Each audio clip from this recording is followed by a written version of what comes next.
सत साहिब सतगुरुदेव की जय।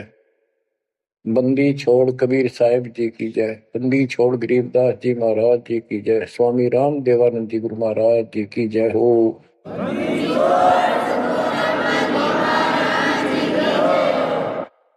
सर्व संतों की जय, सर्व भक्तों की जय, धर्मी पुरुषों की जय। श्री काशी धाम की जय, श्री सुडानी धाम की जय, श्री क्रोथा धाम की जय, श्री बरवाड़ा धाम की जय। सत साहिब ग्रीव न्योली नाद सुभान गति, लड़े भुजंग हमेश, जड़ी जानो नाम जगदीश है, विष नहीं व्यापे शेष।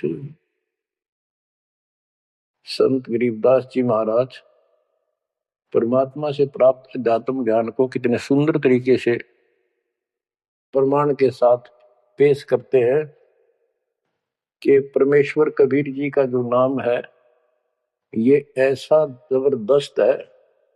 कबीर साहब ने बताया कि कबीर जैसे पनपति मंत्र सुन, रख पुन सुकोड़े, ऐसे बीरा मेरे नाम से बाल चले मुंह मोड़े।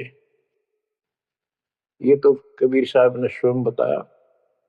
जैसे फनपति सर्प और गारुड़ के मंत्र को सुनकर उससे इतना डर जाता है कि अपने फन को इकट्ठा करके भागने की चेष्टा करता है, ऐसे मेरे नाम से, कबीर नाम से, उस सच्चे मंत्र से यू काल चले मुंह मोड़, ऐसे काल दूर भाग जाता है। गरीबदास जी कहते हैं, यम किंकर कर जोड़ चले तिस देख रे, धर्मराय के अंक मिटावे लेख रे,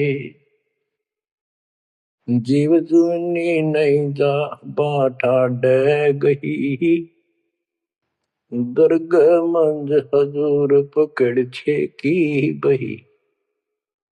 गरीबदास जी आंखों देखा परमात्मा की शक्ति का वर्णन करते हैं कबीर जी का, कि उनको देख कर यम के दूत हाथ जोड़ के और दूर चले जाते हैं। और फिर परमात्मा ने धर्मराज के दरबार में जाके मेरी बही निकाली। बही वो बुक, वो पैड जिस पे अकाउंट लिखा था, और परमात्मा ने कहा ये मुझे दो, ये मेरा भक्त हो गया, इसने मेरी दीक्षा ले ली। वह पैड पाट दी दाता ने वहीं पर फेंक दी कूड़े में। दर्ग मंज हजूर पकड़ छे की बही, जीव जूनी नहीं जा बाठा डे गही। कि कबीर साहब ने जिसकी बाह पकड़ ली, जिसका हाथ पकड़ लिया, जिसको शरण दे दी, वो जीव 184 प्रकार की योनियों में नहीं जाएगा। बाह ठाडे गही, ठाडे ठाडा मीन तगड़े, समर्थ, शक्तिशाली ने हमारी बाह पकड़ दी, हमें शरण दे दी। ठाडे की परिभाषा थोड़ी सी बताता हूं आपको, क्योंकि बच्चों कोई भी हम प्रसंग सुनते हैं उसके साथ उसका जो लिंक होता है वो कथा का होना अति आवश्यक है, अन्यथा उसका कोई प्रयोजन नहीं रहता। काफी समय पहले की बात है, एक भक्त अब परमात्मा कबीर जी की शरण में था, संत गरीबदास जी के माध्यम से। और पुराने समय में खेती किसानी जो होती थी वो केवल वर्षा पर निर्धारित होती थी, और कोई नहर नूर नहीं थी, ना उसका कोई पानी लगता था। बारिश हो जाती थी कुछ एक क्षेत्र में, तो उसमें किसान अपना उसको संवार के बीज बो दिया करते थे। जमीन ज्यादा हुआ करती थी उस समय। उस भगत की बहन के क्षेत्र में वर्षा होगी, वहां से मैसेज आया कि हमारे यहाँ बारिश हो गई है और सभी खेत एकदम बाने योग्य हो गए, बोने योग्य हो गए, हेल्प के लिए आओ। वो अपने बैल अपना हल लेकर चला गया, उसको दूसरे खेत में भेज दिया। स्वयं उसका जो जीजा था, बहन का बटेऊ पति, वो अपने बैल लेकर दूसरे खेत में चला गया। जिस खेत में वो भक्त गया, दिन में हल चलाया, दोपहर के समय उस समय रेस्ट देते हैं बैलों को, पेड़ के नीचे चला गया। फिर वहां देखा आसपास एक तालाब थी, छोटी सी तलैया जोड़ी, उसमें कुछ पेड़ पेड़ थे, पानी था। बैलों को पानी पिलाने चला गया तो वहां एक मंडी बनी हुई थी, यादगार सी छोटी सी चबूतरा सा बना के। उस पे एक बेली गुड़ की रखी थी। बेली पहले 5 किलो का कट्ठा ही बना करते, वो विशेषकर चढ़ाने के लिए होता था, भेंट। अपने देवी देवताओं को किसान चढ़ाते थे, बोल देते थे पहले फसल का पहला वो 5 किलो ऐसे पीर का चढ़ाओ। वो पीर की मंडी थी। तो वो जो एक का डला सा था मोटा 5 किलो का, 5 शेर का, उसको उठा लाया वो भक्त। कुछ आप खाया, कुछ बैलों को खिला दिया, अपना काम करके शाम में घर पर आ गया, सो गया। रात्रि के 12 बजे के आसपास एक 4.5 फुट का, टोपी सिर पे, सफेद कपड़े, दाढ़ी, जैसे मुसलमान वेशभूषा हो, आके उससे 10 फुट दूर खड़ा होके और कहने लगा, तेने मेरा गुड़ कैसे खा लिया, तेरी हिम्मत कैसे पड़ गई, तो ठाड्डे की शरण में है इसलिए बच गया, न तुझे मारता और तेरे दोनों बैलों को मारूंगा। मेरी पार नहीं बसाई। और कति लाल आंख कर रखी और बहुत गुस्से में था। यूं कह गौ चला गया। भगत को भी फिर थोड़ा सा एहसास हुआ, यू के भला थी। बाकी इतना तो विश्वास था कि समर्थ की शरण में हो, इस तरह के कुतरुओं का कोई बहुत नहीं। फिर भी मन में था वही कदे, ये बात हुई तो हुई क्यों, ऐसा के कारण हो गया। उसने अपनी बहन से पूछा कि बहन, ऐसे ऐसे उस मंडी पे गुड़ चढ़ा रखा था आपके खेत में, किसकी वहां रखी है वो आपके खेत के बराबर में, जोड़ी पे, तालाब पे। तो उसकी बहन बोली, के बात हुई भाई, क्योंकि एक बेली चढ़ा रखी थी, किसी ने गुड़ की ऊपर रखी थी, मैं उठा लिया, उड़ा कुत्ते खाओ उसने, मन बहला थी, खिला दी, कुछ आप खा ली। उसकी बहन बोली, रे क्यों जुल्म कर दिया तेने, को उठा लिया तू वहां से। रोड लागी न सुनते ही भाई बोला, मेरी तो सुन ले सारी। वो एक इतने 4.5 फुट का, 4 फुट का आदमी होगा, और सफेद कपड़े पहन रखे, ऊपर टोपी, मुसलमान टाइप सा था, और मेरे से 10 फुट दूर खड़ा होगा। रात को आया और यूं बोला, तेरी हिम्मत कैसे पट गई, मेरा गुड़ उठा लिया, तने खा कैसे लिया। मैं बोला, नहीं वो आप पे बोलेगा। ने बोला, तू ठाड्डे की शरण में है, न तुझे मारू और तेरे दोनों का लाल मारू। ला ला के रखी थी और नो कहकर चला गया वापस। वह भेड़ और फूट फूट कर रोने लगी, बोला, रे तो मेरा काला मुंह कराओ के जवाब दो, मान न्यू शहरों से तन के वो एक गुड़ पाया खाने को। हमारे अब सारे गुड़ की कमी है यहाँ पर। बहुत बुरी तरह लगी रो, भाई बचा कुकर मेरा भाई। अपने पति ने भी लड़न लगी, तने क्यों भेजा ही उस साइड में, तो इन्होंने क्यों ना भेजा, तने बताना चाहिए था इसको पहले। वो भाई बोला, तेरी अब भी अकल पर पर्दा पड़ रहा। उतरा शेर हाथ जोड़ के गया, अरे नो क्या तू ठाडेगी शरण में, जात बच गया, न मारी न दो मैंने तो रोए जाओ पाछे थे। अरे मैं जिंदा जी रोने लग रही तो पागल कहेंगी, इतनी भी अकल पे पर्दा पड़ गया तुम्हारे। मैं किसकी सुनूं पता है, मैं ये रिक्वेस्ट करूं थारे ते, तुम भी आ जाओ, ना भूतड़ा दिन डर डर मर जाओगे। तो बच्चों, यम किंकर कर जोड़ चले तिस देख रे। बच्चों, आत्मा फूट फूट गाती है, चारों युग में संत पुकारे कूक क्या हम हेल रे। हीरे माणिक मोती बरसैया जग टूटा ढेर रे। ये डरे तो बड़ी आदत पड़ गई है। यम किंकर कर जोड़ चले तिस देख रे। धर्म राय की बंद मिटावे लेख रे, जीव जूनी नहीं जा ठाडे गही ठाडे में दर्द मंद हजूर पकड़ छे की वही, सुन मंडल सतलोक अगमपुर धाम है, धन बंदी छोड़ कबीर तुम्हारा नाम है। बच्चों, इस परम पिता के प्रेम में ऐसे गजब के ज्ञान, ऐसे समर्थ की शरण आत्मा बाहुक हो जाती है, रोका नहीं जाता। सो शुक्र मनाते अपने गुरुदेव का, एक निछोड़ हे परम पिता कैसे शरण दिया, कैसा सुंदर राह बता दिया। नहीं या बिरान माटी राखो या भूतड़े अरे न पूजे भी जाओ और दुर्गति भी जो कि न रहनी थी। और गीता कहती है भूत पूजोगे भूत पढ़ोगे। परमात्मा की सूक्ष्म वेद की वाणी कहती है भूत में सो भूत है, देव में सो देव, राम में सो राम है, सुन सकल सुरदेव। अब प्रश्न चल रहा है, कबीर जैसे फनपति मंत्र सुन रख फन सकोड़े, ऐसे बीरा मेरे नाम से काल चल मोड़े। पारक के अंकी अमर ग्रंथ की प्रथम वाणी है, गरीब नौल नाद सुभान गति, लड़े भुजंग हमेश, जड़ी जानो नाम जगदीश है, विष नहीं कैशेष। जैसे एक नेवला होता है सारा 9 इंच का प्राणी, और वो 10 फुट के सांप को, सर्प को, भुजंग को मार देता है।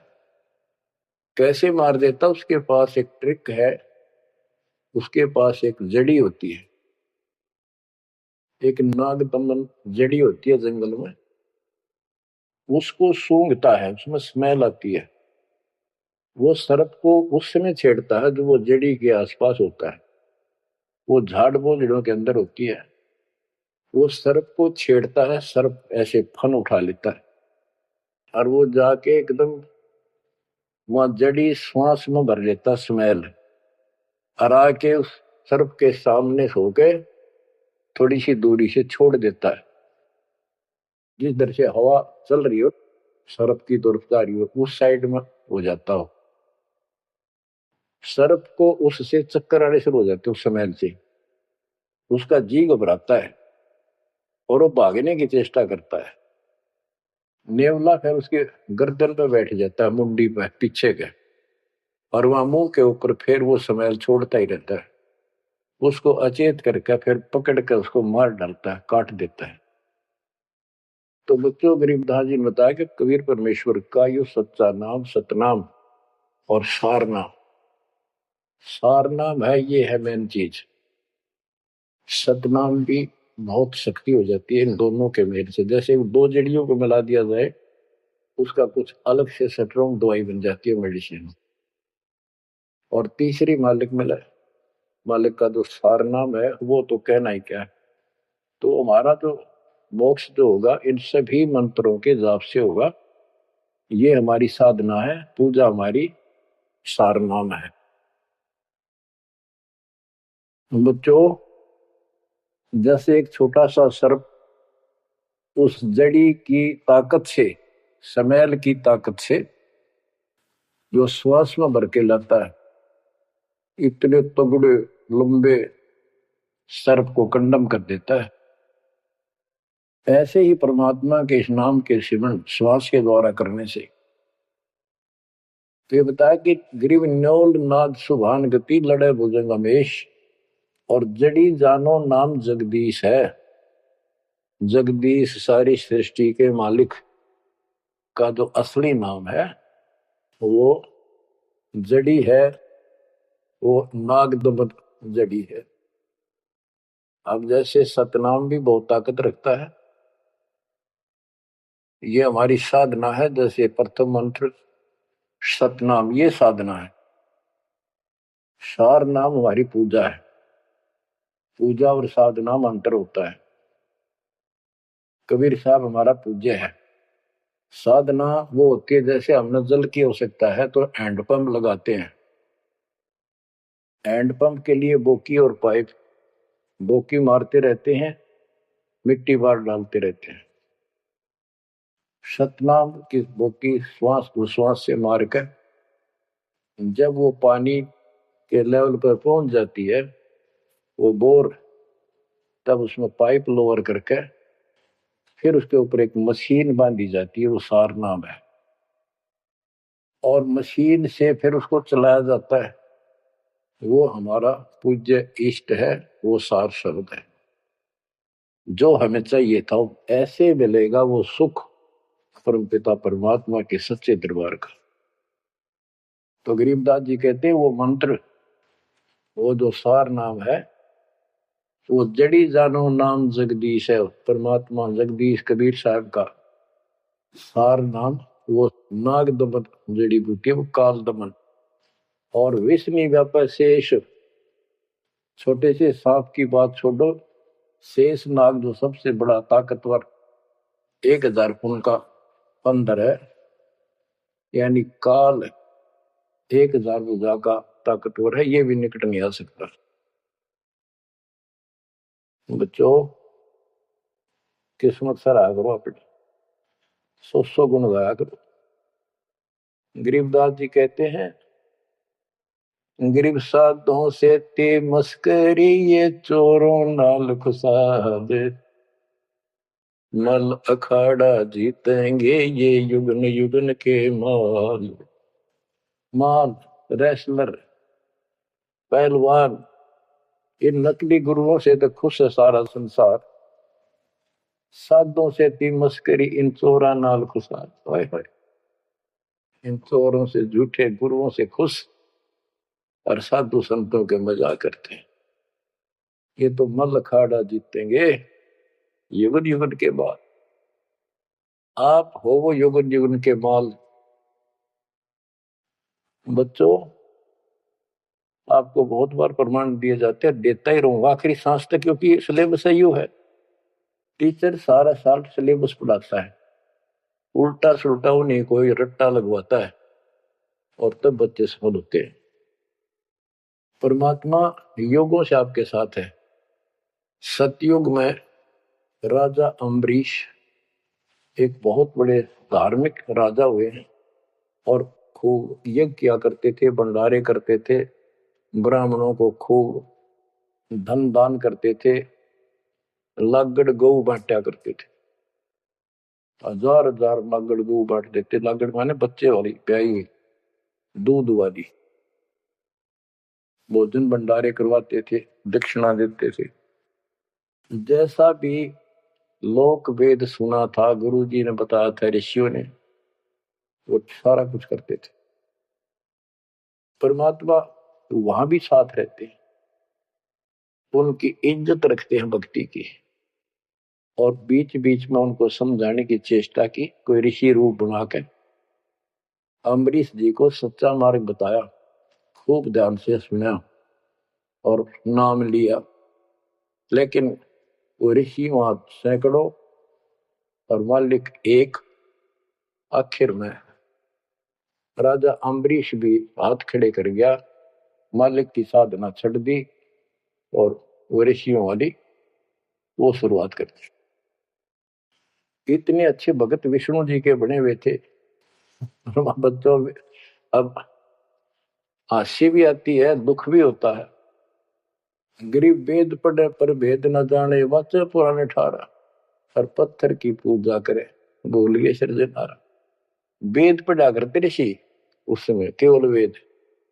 पुराण तो इनकी अपनी रचना है, फिर वो सा लिखते चलेगी, और सारा वेद के विरुद्ध साधना करते और कराते थे। विष्णु जी की पूजा करे, और गीता क्या कहती है, तो चारों वेदों का सारांश है। विष्णु 3 गुणों में से एक सतगुण है। इन तीनों गुणों की भक्ति तक त्रिगुण में माया के द्वारा जिसका ज्ञान हरा जा चुका है, यानी इसी तक सीमित है। जो राक्षस स्वभाव को धारण किए हुए मनुष्यों में नीच दूषित कर्म करने वाले मूर्ख, ये मेरी भक्ति ना करते। तो अम्बरीश वही साधना करता था, लेकिन पिछले संस्कार किसी जैसे भी चल रहा भक्ति युग बच्चों, आप इन बातों को बार बार सुनोगे तो आपके दिल में समा जाएगी कहानी सच्चाई ये। अब ये भक्ति काल शुरू हो गया, मोक्ष काल समझो। इसमें हजारों वर्षों तक चलेगा, अरबों भगत बच्चे बेटा बेटी पार होंगे, जो चलेगा जो भी लाखों वर्ष और भी चलेगा। लेकिन वो साधना करते रहेंगे, लेकिन उनका विश्वास इतना नहीं बनेगा, वो फिर यही रह जाएंगे काल के जाल में। उन्हीं में से फिर, क्योंकि उनकी भक्ति जबरदस्त है, शास्त्र अनुकूल है, अगले सतयुग में उन्हीं पुण्यात्माओं को काल जन्म देगा। उनको पहले ऊपर के लोकों में रखेगा, ऊपर के लोकों में स्वर्ग में देवता हजारों लाखों वर्ष वहां रहेंगे। यानी एक कोल्लू के साथ चक्कर है, चैन है, चैन। उस चैन पर जैसे डाल देते हैं, ब्रह्मलोक में गए, फिर चक्कर काटते काटते विष्णु लोक शिव लोक सारे अपने कर्म फोड़ के भोग के खत्म करके फिर भी उनके पुण्य इतने बच जाते हैं कि सतयुग में जन्म देते हैं उनको। और सतयुग में भी अच्छे पुण्य कर्मी फिर राजा बनते हैं। और वह भक्ति, ये वाली भक्ति कसक और वो शेष बची ताकत फिर भी साथ रहती है। और इस कारण से भगवान के उनके साथ रहना पड़ता है। जो बच्चा गौ की नजर में, यूं साईं को संत, भक्तों के पीछे फिर भक्त वत्सल भगवंत। कबीर जो जन मेरी शरण है, ताका हूं मैं दास, गेल गेल ला गया करो जब लग धरती आकाश। तो अपने इस विधान अनुसार अम्बरीश से मिले। ठीक है, एक बार तो यह बात इतनी गजब की है, सारी ठीक ठीक लगती है, लेकिन माहौल खराब होता है। ये ज्ञान बताने वाला एक होता है, दूसरा समर्थक नहीं होता। उस दिन में वो भूल जाते हैं और इसी लोग बहका देते हैं, कहाँ सी बातें करते, वेदों में ऐसा कहीं नहीं है, वेदों में ऐसा नहीं है। अब दास तो कहना चाहता है, फिर अगले जन्म उस भक्ति से वो अम्बरीश राजा स्वर्ग गया, स्वर्ग में अपने पुण्य भोगे। फिर त्रेता युग में फिर राजा जनक के रूप में वह आत्मा ने जन्म लिया। वहां भी खूब भक्ति करी, विष्णु के कट्टर पुजारी। वही भावना वही भाव फिर भरा हुआ था, परमात्मा फिर भी मिले उनको। लेकिन राजा और सिद्धियां इतने ठाठ बाट और मकाने वाले वो गुरु निरे ऋषि हमारी ऐसी घिस काट रखी काल में, हम ऐसे मूर्ख बना रखे, थोड़ा सा भी सुख हो जाए, कोई प्रभुता कोई पद प्राप्त हो जाए, हम खुद भगवान बन जाते हैं। लेकिन पिछली धार्मिकता के अनुसार हम कुछ धार्मिक भी बने रहते, लेकिन रहते वही के वही। और अम्बरीश राजा इतने अच्छे भगत थे, पिछली सिद्धि शक्ति मालिक की वो भक्ति की सही थी। एक बार दुर्वासा ऋषि ने उनके ऊपर सुदर्शन चक्कर छोड़ दिया। दुर्वासा कहता था कि तू ये साधना छोड़ दे, मैं बताऊं वाह कर। अम्बरीश ने हाथ भर ली पर छोड़ी नहीं। अगली बार गया, उसने गुस्सा हो गया कि तू मानना नहीं मेरी बात, तेरा सिर काट दूंगा, इतना गुस्सा था। सुदर्शन चक्कर छोड़ दिया। सुदर्शन चक्कर राजा अम्बरीश के पैर छू के और दुर्वासा ने मारने खातिर वापस चाल पड़ा। दुर्वासा भागता फिरा, तीन लोक में कितने उसने गुफा नहीं मिली जरा बच जा, कुछ संरक्षक नहीं पाया। परमात्मा कबीर जी ने विष्णु रूप बनाया, एक सवाल आ दी, एक मिनट में के कर दी कर दे बोलो में। दुर्वासा ने देखा भगवान विष्णु बैठे, वहीं पहुंच गया और कंप पे डांक ठोके रखी, मन बचा लो भगवान, बचाओ मुझे, सुदर्शन चक्कर मुझे मारेगा। परमात्मा बोले क्या गुस्ताखी कर दी, क्यों मार रहा है तेरे को। फिर वह सारी कहानी बता दी। भगवान बोले कि भक्ति के भाव से चलो, ये ताकत से नहीं चलता ये मार्ग। अपना ज्ञान दो, कोई मानने ठीक है, ना मानो ना मानो, मुझे बचाओ भगवान मुझे बचाओ। उसमें सुदर्शन चक्कर रुक गया, खड़ा हो गया दूर, भगवान की शक्ति से डर के देख के। तो दुर्वासा को विश्वास हो गया कि यहाँ बचाओ हो सकता है, माफ करो मुझे माफ करो। परमात्मा बोले अम्बरीश के पैर पकड़े, वो बचाओगा तुम्हें, इससे मैं नहीं बचाऊंगा। हाथ जोड़े, हे भगवान आपके दरबार में मैं नहीं बचूंगा, कहाँ भेजो हो दाता, मैंने तो रास्ते में मारेगा। बोला जा, वही जान बचेगी तेरी। अम्बरीश के चरणों में गिरा वो, जिसने 56 करोड़ यादव मार दिए थे एक में चलता। तो कहते हैं अपनी देसी कहावत हमारे यहाँ, शेर न सोआ शेर, जरूर टकरा कर इन्हीं बकवाद करनी है ना। अम्बरीश के चरणों में मत्था टेका उसने, मेरी जान बख्शो महाराज, जान बख्शो, बख्श दो। अम्बरीश राजा बोले, महाराज मैंने कुछ नहीं कहा, तेरा कर्म तुझे मिला। और वो सुदर्शन चक्कर हाथ से पकड़ लिया राजा अम्बरीश ने, और ऑफ कर दिया, शांत हो गया। बोला ले जा तेरी तोब। और भक्ति के भाव रहना चाहिए इंसान। बच्चों, अम्बरीश राजा की इतनी महिमा होगी, ऋषि भी हैरान थे जो उनके गुरु लोग थे। वो नहीं छोड़ कहते, मन तू सुख के सागर बस रे, और न ऐसा यस रे। तू सुख के सागर बस रे, ये झूठे यशों में कुछ नहीं धरा। वह सतयुग में महिमा होगी, फिर राजा जनक बन गए। राजा जनक वही भाग्य बाबा नानक बने। जब एक सुखदेव नाम के बाल ब्रह्मचारी माँ के गर्भ से भक्ति ले रहे थे और आकाश में उड़ जाने की सिद्धि थी, उस अर्धी की गांठ से पंसारी बन जाते ये, अपने बराबर किसी ने नहीं समझा था। राजा जनक के पैरों में पड़कर स्वर्ग तक जाने का विरोध करवाया, वो मोक्ष तक बहुत दूर की बात है, वो तो मार्ग ही नारा है। गरीब सुखदेव ने 84 भुगती बिना पजावे खरगो, तेरी क्या बुनियाद परानी, तो पेंडा पंथ पकड़ो। के सुखदेव जैसे ऋषि जिसकी टूटी बोला करती, सारे देवता उसका सम्मान करते थे, बड़ा पहुंचा हुआ है, वो भी फिर 84 लाख योनियों में गया। राजा जनक से दीक्षा ली। पहले तो यूं कहता, मैं बाल ब्रह्मचारी ब्राह्मण ऋषि, जनक विदेही राजा भाई, कैसे शीश नवाऊं जाई। सुखदेव बोले, ज्ञान विवेक का हमने स्त्री का मुख नहीं देखा। राजा के 10,000 रानियां। तो गरीबदास जी कहते हैं, गोरख से ज्ञानी गणे सुखदेव जति जिहान। वो अपने आप को जति मान रहा था, और सीता सी वो बारिया संत दूर स्थान। संत के घर बहुत दूर है, इन बात का तो नहीं भाई इसने ब्याह करवा रखा है, इसका न्यू हो रहा था, भाई संत कैसे हो सकता है। 10,000 रानी थी, फिर भी उस नकली थे दो भी अच्छा था राजा जनक। बच्चों, ये मूल ज्ञान है, ये निचोड़ है, निष्कर्ष है, ये तत्व ज्ञान है। और राजा जनक रूप में बहुत गणे यज्ञ किए, बहुत प्रमाण है पुराणों में। बहुत धर्म भंडारे लाए, यानी दूध वाली गाय बाटी साधु संत, तो वो धर्म पुण्य बन गए। अब देख काल कैसे ठगी करता बच्चों, सारे पॉइंट याद रखने पड़ेंगे, बेमतलब अपने धन ने खोया नहीं करते। राजा जनक और सुखदेव विमानों बैठकर स्वर्ग जान लग रहे। रास्ते में 12 करोड़ आत्माएं नरक में तंग पा रही थी, हाहाकार मचा रोवे। राजा जनक ने कहा, ये आवाज कहां से आ रही है चिल्लाने की, रोको मेरा विमान रोको। रोक दिया।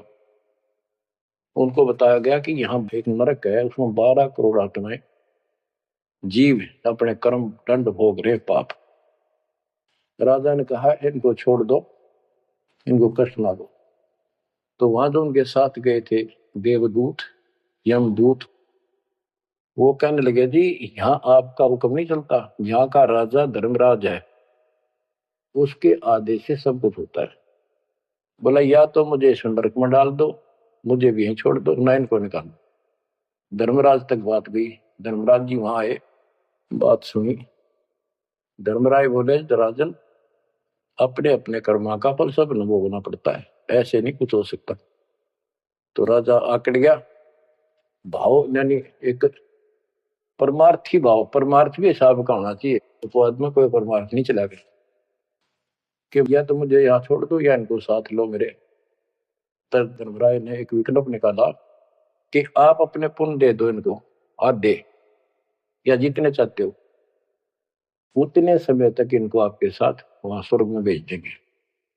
राजा ने 50% पुण्य दान कर दिए। सबको बिठा के 12 करोड़ आत्माओं को विमान में बिठा के और स्वर्ग ले गए।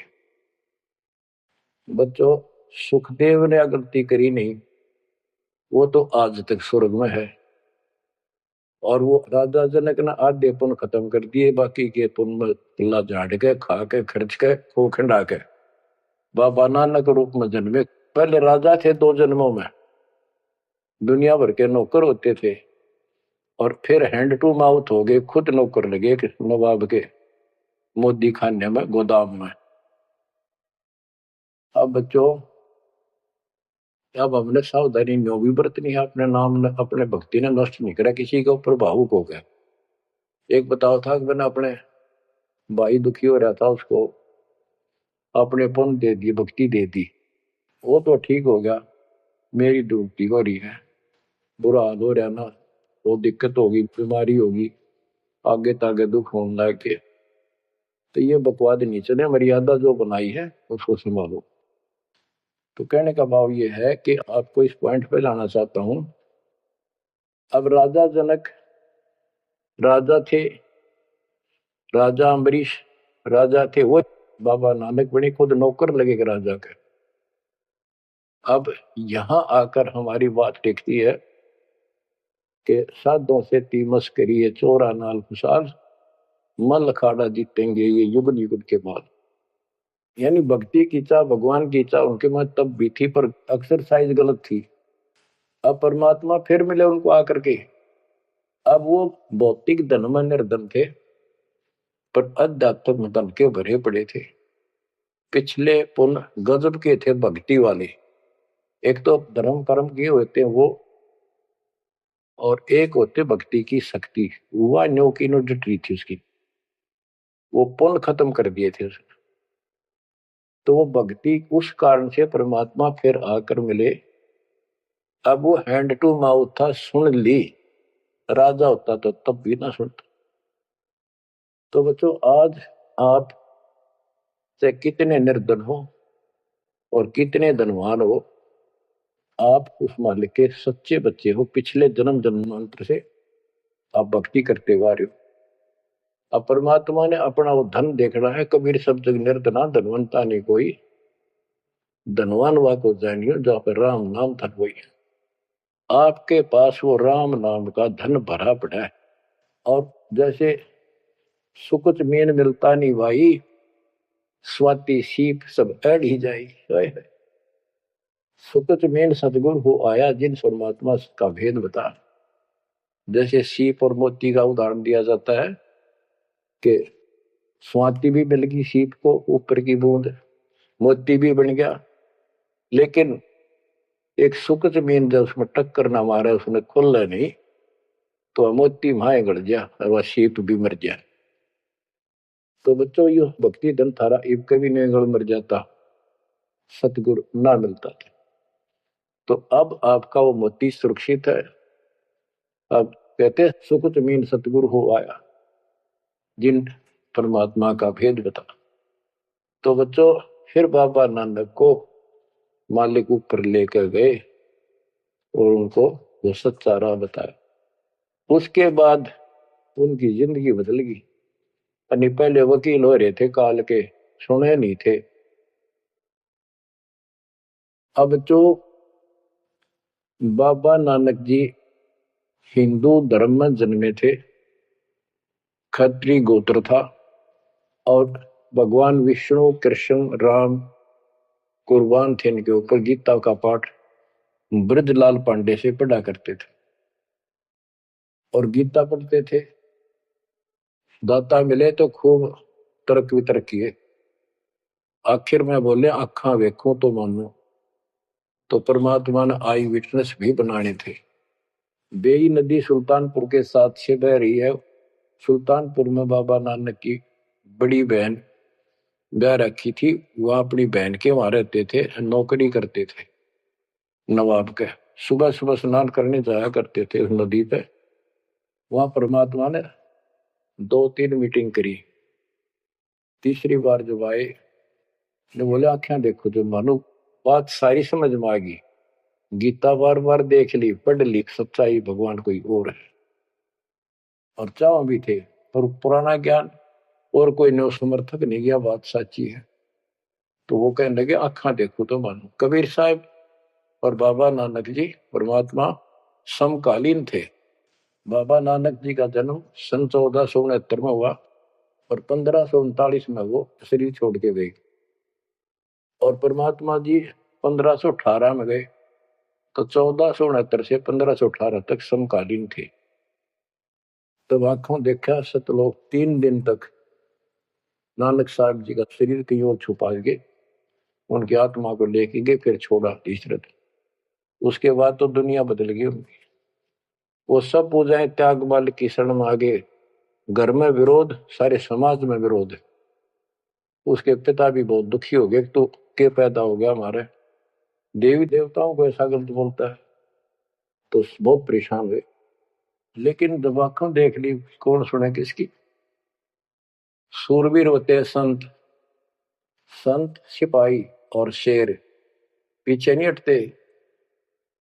तो बच्चों सारा ज्ञान सत्संग से होता है। परमात्मा का और उस प्यारी आत्मा का, आत्मा और परमात्मा नानक साहब का सत्संग हुआ। सत्संग से बात स्पष्ट हुई। अब पारक के अंक की वाणी सुनाता हूं कुछ। साधों से ती मस्करी ये चोरा नाल खुशाद, नल अखाड़ा जीतेंगे ये युगन युगन के माल। अब वो बाबा नानक युगन युगन के माल थे और वह जीते, डट के खड़े हो गए। फिर जब ज्ञान समझ में आ गया, सारा संसार मीराबाई थी युगन युगन की माल। सत्संग में जाना ना छूटे मां, जल के मरो संसार। तो बच्चों इस स्थिति में तो बनाना पड़ेगा एक दिन, जब जाता राजी होगा। और ये ज्ञान खुद देता है भगवान। और वो आत्मा जो इसको सुनकर कुर्बान हो जाती है, वो महान आत्मा होती है।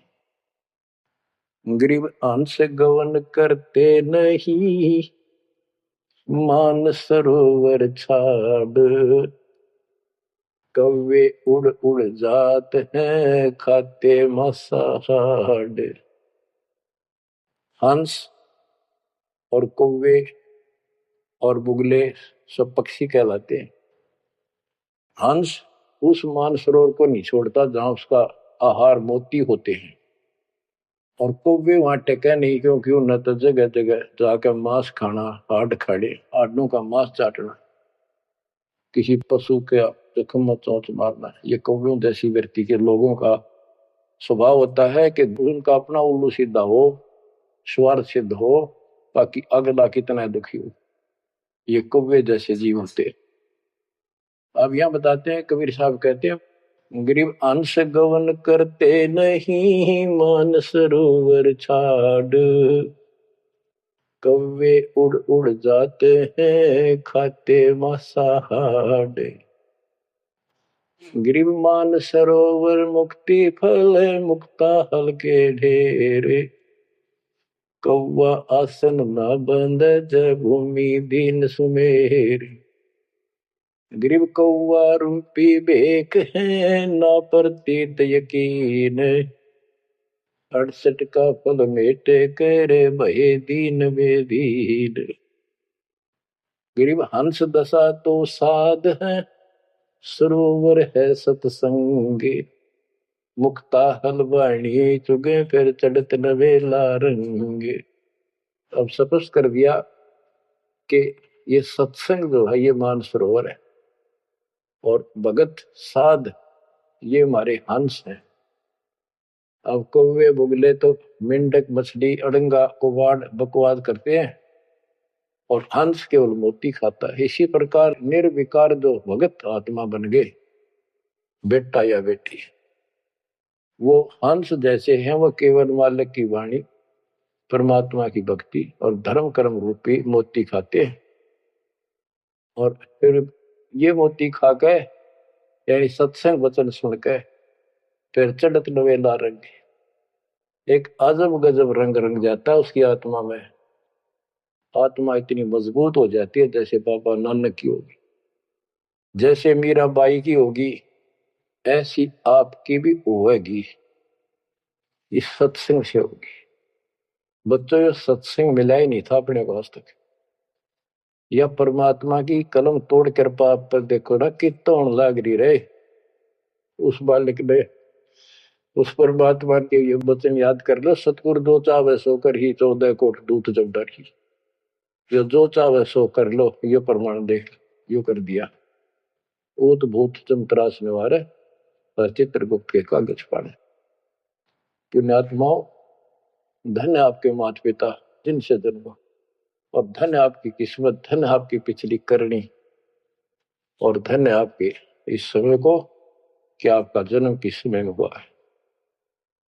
इस माल्य के प्रयत्न को, दास के इस प्रयत्न को हल्के में ना लेना।